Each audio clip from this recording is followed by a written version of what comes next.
ప్రియులరా, దేవుని మహాకృపను బట్టి ఆయన 6 దినాలు ఈ లోకంలో బ్రతకడానికి ప్రయాసపడి కుటుంబం కొరకు పలు విధంగా ఆయన కష్టార్జితంలో దేవుడు మనకిచ్చిన గొప్ప భాగ్యాన్ని బట్టి స్తోత్రాలు. గత రాత్రి ఎంతోమంది ఈ లోకాన్ని విడిచిపెట్టి వెళ్ళిపోయారు. అయితే దేవుడు మన ఎడల కనికరం చూపించి ఈ భూమి మీద బ్రతకడానికి సహాయం చేశాడు.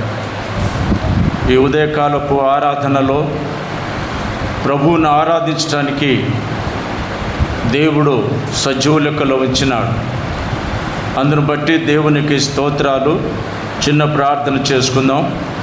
మహాగణుడవైన మా తండ్రి, పరిశుద్ధుడవైన మా తండ్రి, మీకు స్తోత్రాలు నాయనా. 6 దినాలు కష్టపడి నీ కోసం, నీ కుటుంబం కోసం ప్రయాసపడమన్నావు తండ్రి, స్తోత్రాలు. 7వ దినము పరిశుద్ధ దినము. ఆ దినమున ఏ పని చేయకూడదని మాకు సెలవిచ్చిన మాట కొరకై స్తోత్రాలు చెల్లించుకొనుచున్నాం తండ్రి. ఈ దినము రాలేని బిడ్డలను మరొక దినము నడిపించినట్లుగా సహాయం చేయమని ప్రార్థన. ఎంతమంది నైనా మీ వాక్యాన్ని యంత్ర శబ్దం ద్వారా వింటున్నారో, మీ రాకడ ఆలస్యమైతే విన్నవారందరి జీవితాలు ప్రభావితం చేయండి. మారు మనసు పొంది రక్షణ పొందినట్లుగా సహాయం చేయమని ప్రార్థిస్తున్నాం. ఈ ఆరాధనకు సహాయకరంగా కొన్ని మాటలు మేము తండ్రి ధ్యానించుకోవడానికి సహాయం చేయమని, నిలిచిన మీ దాసుని సిలువలో మరుగుపరుచుకొని మాట్లాడమని యేసుక్రీస్తు నామములో ప్రార్థిస్తున్నాం తండ్రి, ఆమేన్. ప్రియులారా, ప్రభు అయిన యేసుక్రీస్తు ఈ లోకానికి రావాల్సినటువంటి విధానాన్ని మనం పరిశీలన చేస్తే, ఆయన ఎందుకు ఈ లోకానికి వచ్చాడు అనే విషయాలు బైబిల్ గ్రంథంలో చాలా వ్రాయబడ్డాయి. అందులో ఒక ప్రాముఖ్యమైన విషయాలను, ఒక 9 విషయాలను మనము జ్ఞాపకం చేసుకుందాం. ఆయన ఈ లోకానికి ఎందుకు వచ్చాడు, ఎందుకు పుట్టాడు, ఎందుకు మరణించాడు అనే విషయాలను మనము పరిశుద్ధ లేఖనములో జ్ఞాపకం చేసుకుందాం. మత్తయి రాసిన సువార్త 9వ అధ్యాయం 13వ వచనాన్ని చదువుకుందాం. మత్తయి రాసిన సువార్త 9వ అధ్యాయము 13వ వచనాన్ని చదువుకుంటే, అయితే నేను పాపులను పిలవచ్చి తిని కానీ నీతిమంతులను పిలువరాలేదు. చాలు ప్రియులారా, యేసు ప్రభు ఎందుకు ఈ లోకములు పుట్టాడంటే ఒక 9 విషయాలను బైబిల్ గ్రంథంలో మన కొరకు రాయించినాడు. మొదటి మాట ఏం చెప్తుందంటే, నేను పాపులను పిలవచ్చి తిని కానీ నీతిమంతులను పిలువరాలేదు అన్నాడు. ప్రియులారా, ఈ భూమి మీద ఎంతమంది పాపం చేశారు అంటే, కీర్తనకారుడు చెప్తాడు 51వ కీర్తన 5వ వచనంలో, నేను పాపములో పుట్టినవాడను, పాపములని నా తల్లి గర్భమును ధరించింది అన్నాడు. పాపములో పుట్టినవాడను, పాపములని నా తల్లి గర్భమును ధరించింది అన్నాడు. మానవ జీవిత విధానమును చూడగా జన్మ కర్మ పాపి. ప్రియులారా, ఈ జన్మలో వచ్చినటువంటి పాపము ద్వారా మనిషి కర్మ అనుభవిస్తున్నాడు, శాపం అనుభవిస్తున్నాడు, మరణాన్ని రుచి చూస్తున్నాడు. అందుకే యేసు ప్రభు ఎందుకు ఈ లోకానికి వచ్చాడంటే, జన్మ కర్మ పాపములో ఉన్న మనిషిని సంపూర్ణంగా రక్షించటానికి ఆయన భూమి మీదకి వచ్చాడు. నేను ఎందుకు వచ్చాను అన్నటువంటి ప్రశ్న ప్రభు మాట్లాడుతున్న మాట ఏంటంటే, నేను పాపులను పిలవచ్చి తిని కానీ నీతిమంతులను పిలువరాలేదు అన్నాడు. అయితే ఎంతమంది పాపులు? బైబిల్ గ్రంథం మనకు జవాబు చెప్తుంది. చూడండి, 3వ అధ్యాయం రోమపత్రిక, అపోస్తుడైన పౌలు రోమీలకు రాసిన పత్రిక 3వ అధ్యాయము 23వ వచనం చదువుకుందాం. ఏ భేదమును లేదు, అందరము పాపము చేసి దేవుడు అనుగ్రహించు మహిమను పొందలేకపోవచ్చున్నాడని రాయబడింది. ఏ భేదము లేదు. ఈ లోకంలో ఎన్నో భేదాలు ఉండవచ్చు. దరిద్రుడు ధనవంతుడని, అవునా, ఫలాని జాతికి చెందినవాడని, ఫలాని మతానికి చెందినవాడని, చిన్నవాడని, పెద్దవాడని ఎన్నో భేదాలు ఉండొచ్చు. కానీ మానవుని యొక్క జీవిత విధానాన్ని మనం చూసినప్పుడు జన్మ కర్మ పాపని భక్తుడైన కీర్తనకారుడు రాయించాడు అన్నమాట. ప్రియులారా, ఎంతమంది ఈ లోకంలో పాపులంటే ఏ భేదము లేదు. అందరము పాపం చేశాం. ఏం చేసినామంటే అందరము పాపం చేసినాం. అయితే దేవుడు సిలువలో తన మహిమా కృపను చూపించినాడు, తన మహాప్రేమను చూపించినాడు. మనుషులు దానిని పొందలేకపోతున్నారు అని రాయబడింది. ప్రియులారా, రోమపత్రిక 5:12 చెప్తుంది, ఇట్లుండగా ఒక మనిషి ద్వారా పాపం ద్వారా మరణము ఎలాగూ లోకములో ప్రవేశించెనో అలాగునే మనుషులందరికీ మరణం సంప్రాప్తమాయను అని వ్రాయబడింది. ఈ భూమి మీద ఉన్నటువంటి ప్రతి మనిషి జీవితాన్ని మనం పరిశీలన చేస్తే ఏ భేదము లేదు. అందరము పాపం చేస్తున్నాం. ఈ జన్మకర్మ పాపం పోగొట్టుకోవడానికి మనిషి భూమి మీద ఎన్నో ప్రయత్నాలు చేస్తున్నాడు. జపతపాలు చేస్తున్నాడు, తీర్థయాత్రలు చేస్తున్నాడు, అన్నదానము చేస్తున్నాడు, వస్త్రదానాలు చేస్తున్నాడు, ఎన్నో దానాలు చేస్తున్నాడు. కానీ మానవుని యొక్క పాపం పోయిందా? పోలేదు ప్రియులారా. ఎక్కడి నుంచి వచ్చిందంటే మానవుడు చేసిన ప్రతి పాపం దేవుని ఆజ్ఞ అతిక్రమించుటాన్ని బైబిల్లో వ్రాయబడింది. పాపం అంటే అర్థం ఏంటంటే మనిషి దేవుని మాట వినకపోవటమే పాపం. మనిషికి దేవునికి అవిధేయత చూపటమే పాపం ప్రియులారా. అందుకే రోమపత్రికలో కూడా చెప్పేది అదే మాట కదా, ఇట్లుండగా ఒక మనిషి ద్వారా పాపం ద్వారా మరణము లోకములో ఎలాగూ ప్రవేశించెనో అలాగుననే మనుషులందరికీ మరణం సంప్రాప్తమైంది. వింటున్నారు కదూ సహోదరి సహోదరులారా. ఈ పాపములో ఉన్న మానవుని యొక్క జీవిత విధానము ఎట్లుందంటే తల మొదలుకొని అరికాలు వరకు మానవుడు చెడిపోయినాడు ప్రియులారా. అట్టి మానవుని రక్షించటానికి యేసు ప్రభుల వారు కూడా 2025 సంవత్సరాల కిందట ఆయన మనిషి యొక్క రూపంలో ఈ లోకములో జన్మించాడని కూడా దైవవాక్యం సెలవిస్తుంది. ఇంకెందుకు ఆయన ఈ లోకానికి వచ్చాడు అంటే వాక్యం కూడా సెలవిస్తుంది. చూడండి, లూకా రాసిన సువార్త 4వ అధ్యాయము 18వ వచనం ఒక మాట చదవండి. లూకా రాసిన సువార్త 4వ అధ్యాయం 18వ వచనం చూడండి ఏం చెప్తుందో. ప్రభు ఆత్మ నా మీద ఉన్నది, బీదలకు సువార్తను ప్రకటించుటకై ఆయన నన్ను అభిషేకించెను,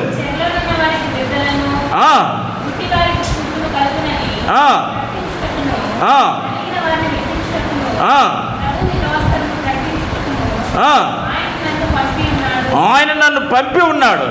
చూడండి, వాక్య భాగములో మనకేం చెప్తుందంటే లూకా రాసిన సువార్త 4వ అధ్యాయం 18వ వచనం ఒక మాట మనకేం చెప్తుందంటే ప్రభు ఆత్మ నా మీద ఉన్నది, బీదలకు సువార్త ప్రకటించుటకై ఆయన నన్ను అభిషేకించెను, చెరలో ఉన్న వారికి విడుదలను, గుడ్డి వారికి చూపును కలుగునని ప్రకటించుటకును, నలిగిన వారిని విడిపించుటకును అని వ్రాయబడింది. ప్రియులారా, ప్రభు అయిన యేసుక్రీస్తు ఎందుకు ఈ లోకానికి వచ్చాడు అంటే ఆయన గుడ్డివారిని బాగు చేయటానికై, కుంటివారిని బాగు చేయటకై, పాపాత్ములను పరిశుద్ధులుగా మార్చుటకై ఆయన మానవునిగా ఈ లోకానికి వచ్చినాడు. ప్రియమైన వారలారా, యేసు ప్రభు ఎందుకు ఈ లోకానికి వచ్చినాడంటే ఆయన మనల్ని బాగు చేయడానికి వచ్చినాడు. ఆయన సకల రోగములను బాగు చేయడానికి వచ్చినాడు. ఈ రోగముల కంటే పాపరోగం భయంకరమైనది ప్రియులారా. పాపరోగములున్న మానవుణ్ణి ఆయన సంపూర్ణంగా స్వస్థపరచడానికి వచ్చినాడు. యేసు ప్రభు ఎందరికో దేవుడు కాదు కదా, అందరికీ దేవుడని కూడా దైవవాక్యం సెలవిస్తుంది. ఈరోజు పాపములో ఉన్నటువంటి ప్రతి మనిషి లోకములో బ్రతుకుచున్నాడు. పాపం చేస్తున్నాడు, భక్తి చేస్తున్నాడు. అట్లా పాపాన్ని విడిచిపెట్టలేదు, ఇటు భక్తిని విడిచిపెట్టలేదు. అందుకోసమే మానవుని యొక్క జీవితం సర్వనాశనం అయిపోయింది ప్రియులారా.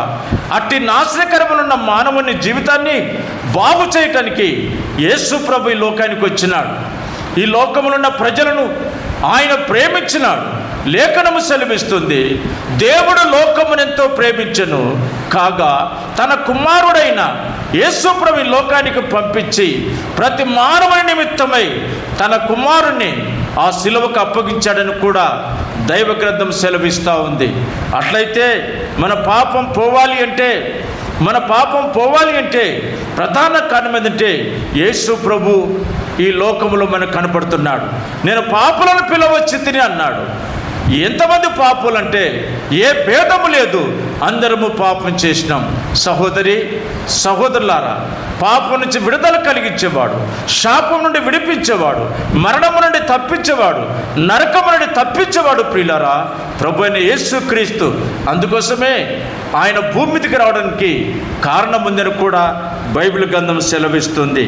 ఇంకెందుకు ఆయన ఈ లోకానికి వచ్చినాడంటే మత్తయి రాసిన సువార్త 15వ అధ్యాయం 30వ వచనం ఒక మాట చెప్తుంది చూడండి. మత్తయి రాసిన సువార్త 15వ అధ్యాయం 30వ వచనం ఏం చెప్తుంది చూడండి. బహుజన సమూహములు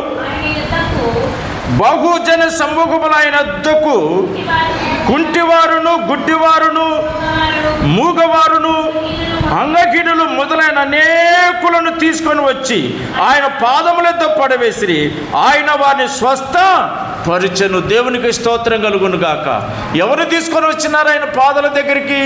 గుడ్డివారిని తీసుకొచ్చినారు, మూగవారిని తీసుకొచ్చినారు, కుంటివారిని తీసుకొచ్చినారు. అవునా, సమస్త వ్యాధి కలిగిన వ్యక్తులను తీసుకొని వచ్చి ఆయన పాదముల మీద పడవేసినారు. ఎక్కడ పడవేసినారంటే ఆయన పాదముల మీద పడవేసినారు. ప్రియ సహోదరి సహోదరులారా, యేసు ప్రభు ఎందుకు ఈ లోకానికి వచ్చినాడంటే ఎంతమంది ఆయన పాదముల దగ్గరకు వచ్చినారు? బాగున్నల్లా కాదు కదండి. కుంటివాడు, గుడ్డివాడు, అంగహీనుడు, ఫెరాల్స్ వచ్చిన వారు, కాలు చేతులు పడిపోయిన వారు, ఊచకాలు కలిగిన వారు, అనేక మంది రోగులను తీసుకొని వచ్చి ఆయన పాదముల మీద పడవేసిరి. వింటున్నారు కదూ? ఆయన పాదముల మీద పడవేసిరి. ఆయన పాదముల పడవేసినప్పుడు ఆయన వారందరినీ స్వస్థపరిచున్నాడు.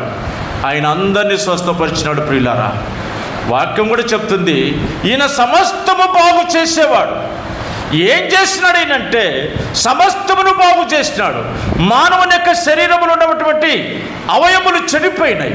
పాపం చేతను, అపరాధం చేతను మానవుడు చచ్చినవాడైతుండగా ప్రభు అయిన యేసుక్రీస్తు ఆయన కూడా మానవునిగా ఈ లోకానికి వచ్చి చనిపోయిన మానవునికి రక్షణ కలిగించటానికి ఆయన యేసుగా ఈ లోకానికి వచ్చినాడు.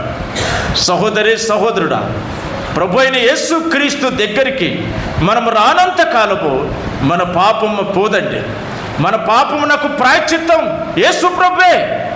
ఆయన 2025 సంవత్సరాల కిందట మానవుడిగా రక్షకుడిగా ఈ భూమి మీదకి వచ్చి మానవుని యొక్క పాప భారమును ఆయన భుజం మీద వేసుకున్నాడండి. ఆయన భుజం మీద వేసుకుని మన పాపమునకు ప్రాయశ్చిత్తం కలిగించటానికై ఆయన శిలువ మాను మోసాడని దైవ గ్రంథము సెలవిస్తుంది. ప్రియులారా, పాపములో పుట్టి పాపములో చనిపోతే మనం ఎక్కడికి వెళ్ళిపోతామంటే నిత్య నరకానికి వెళ్ళిపోతాం. అవునా? ఆ నిత్య నరకము నుండి తప్పించటానికి పరిశుద్ధుడైన దేవుడే పరమను విడిచి భూమికి దిగి వచ్చినాడు. ఆయన ఎందుకు వచ్చినాడంటే ఆయన సమస్తమును బాగు చేసి ఉన్నాడు. పాపులను పరిశుద్ధులుగా మార్చున్నారు. గుడ్డివానికి కళ్ళు తెరిపించినాడు, మూగవానికి మాటలు ఇచ్చినాడు, కుంటివారికి నడకనిచ్చినాడు. అవునా, చెవిటి వారికి వినికిడిచ్చినాడు. ఆయన సమస్తమును బాగు చేయవాడని గుర్తుపెట్టుకుందాం. ప్రియమైన సహోదరి సహోదరులారా, దేవుడు ఎంత మంచి దేవుడు కదా. 2025 సంవత్సరాల కిందట ఆయన మానవునిగా జీవించడానికి ప్రధానమైన కారణం అందులో కొన్ని 9 విషయాలను మనం జ్ఞాపకం చేసుకుంటున్నాం. మనం చదువుకున్నటువంటి లేఖన భాగాలను మనం చూస్తే అదే మత్తయి రాసిన సువార్త 15వ అధ్యాయం 17వ వచనం చూడండి.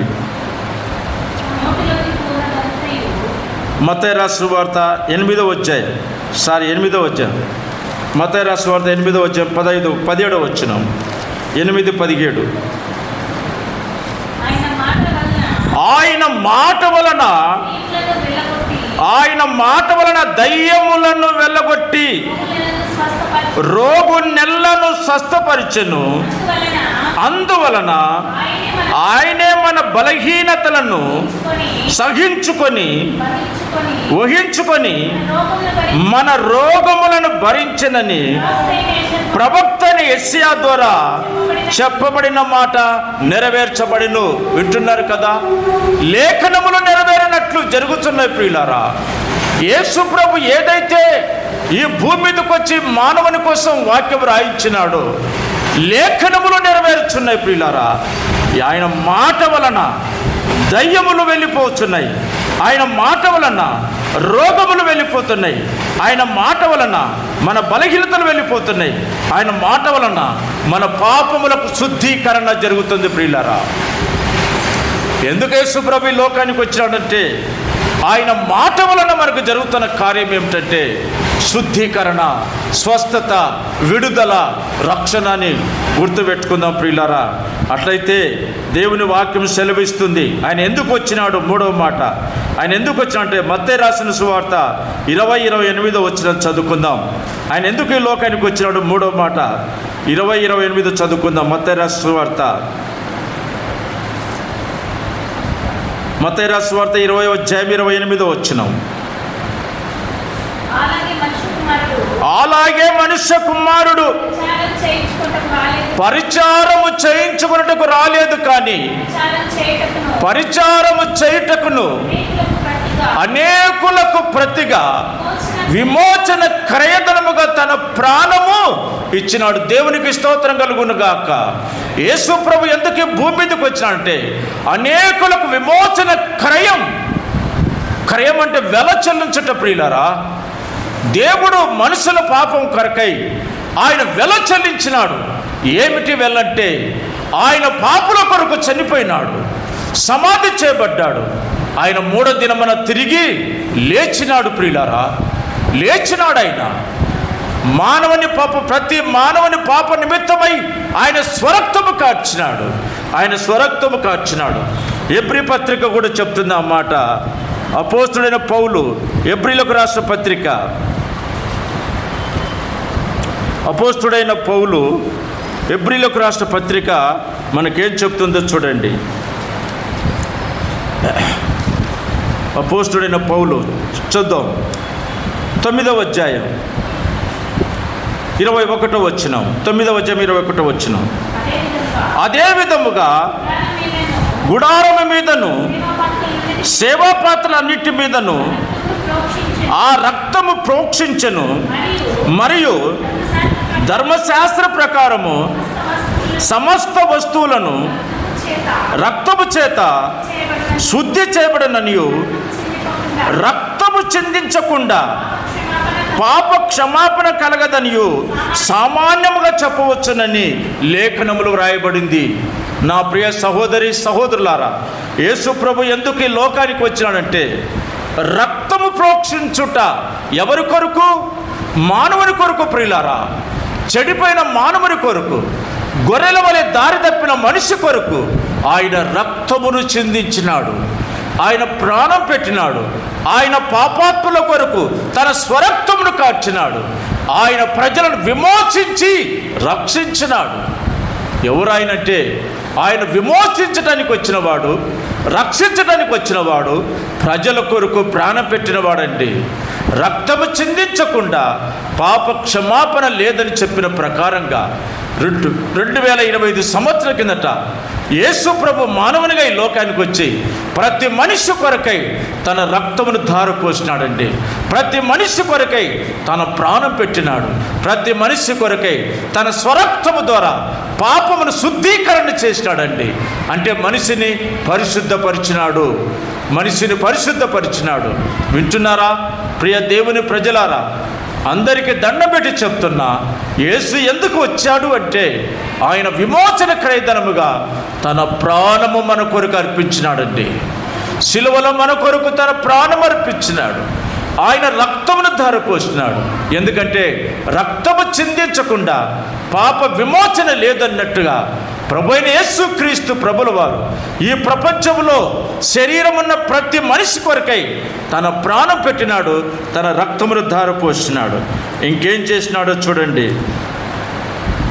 4వ మాట ఏం చేసినాడు ఆయన మనకంటే, యోహన్ రాసిన సువార్త, యోహన్ రాసిన అధ్యాయము, యోహన్ రాసిన 10వ అధ్యాయము 10వ వచనం చదవండి. ఎందుకు వచ్చాడు ఆయన, ఎందుకు వచ్చినాడో చూడండి. యోహన్ రాసిన సువార్త 10వ అధ్యాయం 10వ వచనం. దొంగతనమును హత్యను నాశనం చేయటకు వచ్చును కానీ మరి దేనికి నీ రాడు, గొర్రెలకు జీవము కలుగుటకును సమృద్ధిగా కలుగుటకును నేను వచ్చితనని మీతో నిశ్చయముగా చెప్పుచున్నాను. వింటున్నారా? గొర్రెలకు సమృద్ధిని కలుగజేయడానికి వచ్చినాడు. దొంగ ఎవరు? ఈ లోకంలో సాతాను ప్రియులారా. సాతాను మనుషులను ఏం నేర్పినాడు? చెడతనం చేయమన్నాడు, వ్యభిచారం చేయమన్నాడు, దొంగతనం చేయమన్నాడు, నరహత్య చేయమన్నాడు, మానభంగం చేయమన్నాడు సాతాను ఈ లోకంలో. కానీ యేసుప్రభు అందుకు కాదు వచ్చింది, అట్టి ప్రజలను విమోచించటానికి యేసయ్య ఈ లోకానికి వచ్చినాడు. దేవునికి స్తోత్రం కలుగును గాక. గొర్రెలకు సమృద్ధి జీవమును అనుగ్రహించడానికి వచ్చినాడు ఆయన. గొర్రెలకు రక్షణ, గొర్రెలకు జీవము, గొర్రెలకు పరలోక రాజ్యం అనుగ్రహించడానికి ఆయన మానవునిగా ఈ లోకానికి వచ్చాడండి. ఆయన ఈ లోకానికి వచ్చినాడు. 6వ మాట చూసుకుందాం. ఆయన ఎందుకు ఈ లోకానికి వచ్చినాడు? లూకా రాసిన సువార్త 19వ అధ్యాయం 10వ వచనం. లూకా రాసిన సువార్త 19వ అధ్యాయం 10వ వచనం చదవండి. లూకా రాసిన సువార్త 19వ అధ్యాయం 10వ వచనం. నశించిన దానిని వెతికి రక్షించుటకు మనుష్య కుమారుడు వచ్చును. దేవునికి స్తోత్రం కలుగును గాక. యేసు ప్రభు ఎందుకు వచ్చాడంటే నశించిన దానిని వెతికి రక్షించుటకు యేసు ప్రభు ఈ లోకానికి వచ్చినాడు. ఇది 6వ విషయం ప్రియులారా. ఎందుకు యేసు ప్రభు వచ్చినాడంటే నశించిపోవుట అంటే నిత్య నరకానికి వెళ్ళిపోతున్న మనిషి కొరకై 2025 సంవత్సరాల కిందట పరలోకం విడిచి భూమికి దిగి వచ్చి ఆయన మన మధ్యకు వచ్చి పాడైపోయిన మనలను బాగు చేయటానికి రక్షకుడిగా యేసు ప్రభు ఈ లోకానికి వచ్చి ఆయన మనల్ని వెతుక్కుంటూ వచ్చినాడు కదా. ఆనాడు ఏదెను తోటలో ఆదాము తప్పు చేసి చెట్టు చాటున దాక్కున్నప్పుడు ఆదామా ఎక్కడ ఉన్నావని పిలిచిన దేవుడు ప్రియులారా, మానవుడు తప్పు చేసినా ఆ తప్పుకు శిక్ష విధించలేదు, కానీ మానవుని రక్షించటానికి దైవ కుమారుడు పరమను విడిచి భూమికి వచ్చి ఎక్కడ ఉన్నావు ఆదామని పిలిచినట్టుగా మన వాక్యంలో చూస్తున్నాం. యేసు ఎందుకు వచ్చినాడు? సహోదరి సహోదరుడా, నిత్య నరకానికి వెళ్ళిపోకూడదని, నీవు ఆ నరకములో వేదన అనుభవించకూడదని ఆ పరమ వైద్యుడైన క్రీస్తు ఆయన నీ కోసం నా కోసం ఈ లోకానికి వచ్చినాడు. ఆయన నిన్ను నన్ను వెతుక్కుంటూ వచ్చినాడు. పాపములో చనిపోతే నిత్య నరకానికి వెళ్ళిపోతామని దేవుడి భూమికి వెతుక్కుంటూ వచ్చి నశించిన దానిని వెతికి రక్షించుటకు ఆయన ఈ లోకానికి వచ్చినాడు ప్రియులారా. ఆయన ఈ లోకానికి వచ్చినాడు. చూడండి ఈ లోకం ఎట్లా ఉందంట. ఆదికాండం 6వ అధ్యాయం 12వ వచనం. ఈ లోకం చూడండి ఎట్లుందంట. ఆదికాండం 6వ అధ్యాయం 12వ వచనం చదవండి. ఎట్లుందంట ఈ లోకం చూడండి. దేవుడు భూలోకమును చూచినప్పుడు అది చెడిపోయిండెను, భూమి మీద సమస్త శరీరులు తమ మార్గములను చెరిపివేసుకున్నారా. దేవునికి స్తోత్రం కలుగును గాక. చూడండి భూమి మీద ఉన్న మనుషుల జీవితం ఎట్లుందంటే, భూమి మీద ఉన్న మనుషులను దేవుడు చూసినప్పుడు చెడిపోయినారు. ఏ విషయంలో చెడిపోయినారు? నీతి విషయంలో చెడిపోయినారు, భక్తి విషయంలో చెడిపోయినారు, దేవుడి విషయంలో చెడిపోయినారు. అట్టి మనుషులను దేవుడు ప్రేమించినాడా? ప్రేమించినాడండి. అట్టి మనుషులను దేవుడు ప్రేమించినాడు. భూలోకంలో సమస్త మానవ జాతి తమ శరీరములను చెరిపి వేసుకున్నారు. అవునా? పాపమునకు దేహాన్ని అప్పగించుకున్నారు, ఇష్టానుసారంగా బ్రతికినారు. నశించి నరకానికి వెళ్ళిపోతున్న ప్రజలను దేవుడే వెతుకుంటే ఈ లోకానికి వచ్చి ప్రతి ఒక్కరిని పేరు పెట్టి పిలిచినాడు ప్రియులారా. నైనా యోహాను, లూకా ఎక్కడున్నావు, నేను మీకోసమే వచ్చానని చెప్పి ఆ ప్రభువు చెడిపోయిన మానవుని వెతుక్కుంటూ ఈ లోకానికి వచ్చినాడు. దేవుడు ఈ లోకమును చూడినప్పుడు భూలోకము దేవుని సన్నిధిలో చెడిపోయింది ప్రియులారా. అట్టి చెడిన మనిషిని రక్షించటానికి యేసు ప్రభు ఈ లోకానికి వచ్చినాడు ప్రియులారా. రైట్, ఆరో మాట ఏం చెప్తుందంటే మార్కు రాసిన సువార్త 1వ అధ్యాయం 8వ వచనం. ఆయన బోధించడానికి వచ్చినాడు. మార్కు రాసిన సువార్త 1వ అధ్యాయం 8వ వచనం. ఆయన బోధించడానికి వచ్చినాడా? చదవండి అన్నమాట. నేను నీళ్ళలో మీకు బాప్తీసం ఇచ్చితి, కానీ ఆయన పరిశుద్ధాత్మలో మీకు బాప్తీసం ఇచ్చునని. చూసినారా ప్రియులారా, యోహాను యేసు ప్రభు కంటే ముందుగా వచ్చిన వాడు కదా. ముందుగా నన్ను దేవుడు పంపించినాడు. నేను మీకు నీళ్ళలో బాప్తీసం ఇచ్చి తిని, నా వెనుక వచ్చుచున్నవాడు పరిశుద్ధాత్మతో మీకు బాప్తీసం ఇస్తాడని చెప్పినారు. దేవునికి స్తోత్రం కలుగును గాక. ప్రియులారా, ప్రభు అయిన యేసుక్రీస్తు ఈ లోకానికి రావడానికి కారణాలు ఉన్నాయి ప్రియులారా. తాను సృజించుకున్న మనిషి చెడిపోయినారు, ఆయన స్వరూపము కోల్పోయినారు కదా. ఆధ్యాత్మికంగా జీవించగలిగిన వాడు శరీర సంబంధంగా జీవించి పాడైపోయి పతనమైపోయి దేవునికి దూరం అయిపోయినాడు ప్రియులారా. అట్టి దూరమైన మనిషిని దేవుడే వెతుక్కుంటూ మన దగ్గరికి వచ్చినాడు. ఆయన నశించిన దాన్ని వెతికి రక్షించడానికి యేసు ప్రభు ఈ లోకానికి వచ్చినాడు ప్రియులారా. చదవండి 8వ మాట జ్ఞాపకం చేసుకుందాం. మొదటి యోహాను రాసిన సువార్త, మొదటి యోహాను రాసిన సువార్త 3వ అధ్యాయం 16వ వచనం చదవండి. 3:16 చదవండి. మొదటి యోహాను 3:16 చదవండి. మొదటి యోహాను 3:16. ఆయన మన నిమిత్తము, దేవునికి స్తోత్రం కలుగునుగాక, ఆయన మన నిమిత్తము తన ప్రాణము పెట్టినాడు. దీని వలన ప్రేమ ఎట్టిదని తెలుసుకొనుచున్నాము. ఎంత మంచి మాట చూడండి. ఆయన మన నిమిత్తము తన ప్రాణము పెట్టినాడా? దేవుడు మన నిమిత్తము ఆయన ప్రాణం పెట్టినాడు. ఆయన ప్రాణం పెట్టాడండి. ఆయన మన నిమిత్తము తన ప్రాణం పెట్టిన గనుక దీని వలన ప్రేమ ఎట్టిదని తెలుసుకొనుచున్నాము. ఎంత మంచి మాట ప్రియులారా. ఆయన మన కొరకు ప్రాణం పెట్టినాడు. పాడైపోయిన మానవ జీవితాలను బాగు చేయటానికి రక్షకుడైన యేసు ప్రభు ఈ లోకానికి వచ్చి ఆయన మన నిమిత్తము చనిపోయినాడా? మన పాప నిమిత్తము చనిపోయినాడా? మన రోగముల కొరకు చనిపోయినాడా? మన వ్యసనముల కొరకు చనిపోయినాడా? మన దోషముల కొరకు చనిపోయినాడా? అన్ని విషయాల కోసం ప్రభు చనిపోయినాడండి. ఆయన మన కోసం చనిపోయినాడండి. ఇందులో అనుమానం ఏం లేదు కదా. దేవుని వాక్యం ఎంత గొప్పగా చెప్తుంది. రోమా పత్రిక చూడండి, నిజంగా ఎంత గొప్ప మాట చెప్తుందో. అపోస్తలుడైన పౌలు రోమీయులకు రాసిన పత్రిక, రోమీయులకు రాసిన పత్రిక 5వ అధ్యాయం 6వ వచనం. ఏలయనగా మనం ఇంకనూ బలహీనులమై ఉండగా క్రీస్తు యుక్త కాలమున భక్తిహీనుల కొరకు చనిపోయిను. దేవునికి స్తోత్రం కలుగునుగాక. ఎందుకు యేసు ప్రభు చనిపోయినంటే పాపాత్ముల కొరకు చనిపోయినాడు. అవునా?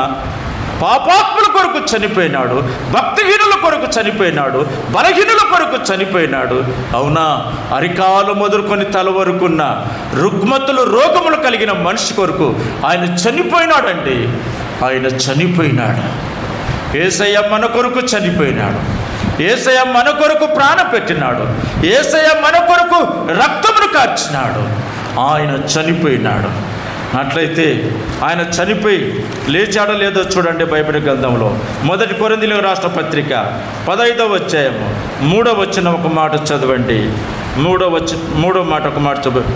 1 కొరింథీయులకు రాసిన పత్రిక 15వ అధ్యాయం 3వ వచనం. 15:3.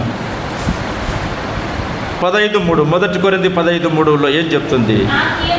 నాకు ఇయ్యబడిన ఉపదేశము మొదట మీకు అప్పగించి తిని, అదేమనగా లేఖనముల ప్రకారము క్రీస్తు మన పాపుల నిమిత్తము మృతి పొంది సమాధి చేయబడెను. లేఖనముల ప్రకారము 3వ దినమున లేపబడెను. దేవునికి స్తోత్రం కలుగునుగాక. ఆమేన్. ఆయన లేపబడిన దేవుడు ప్రియులారా, ఆయన సమాధిని గెలిచిన దేవుడు, పాపమును గెలిచిన దేవుడు, ఆయన లోకాన్ని జయించిన దేవుడు అండి. ఆయన లేచాడు ప్రియులారా. ఆయన మన కొరకు చనిపోయినాడు, సమాధి చేయబడ్డాడు. ఆయన 3వ దినమున తిరిగి లేచాడు. ఆయన ఎందుకు ఈ లోకానికి వచ్చాడు అంటే కేవలం దారి తప్పిపోయిన మనిషి కొరకై, పాడైపోయిన మనిషి కొరకై తన ప్రాణమిచ్చుటకు వచ్చిన దేవుడు ఆయన. నేటి సమాజాన్ని, నేటి ప్రపంచాన్ని మనం చూస్తున్న వాయువరుసలు లేవు ప్రియులారా. పాపము నాకు కదా, వాయువరుసలు లేవు. ఇష్టానుసారంగా మానవుడికి హేయమైన క్రియలు, వ్యభిచార క్రియలు, నరహత్యలు, మానభంగాలు చేస్తున్నాడు. ఇంతగా చెడిపోయిన మానవుని రక్షించడానికి కారణం ఏమిటో తెలుసండి.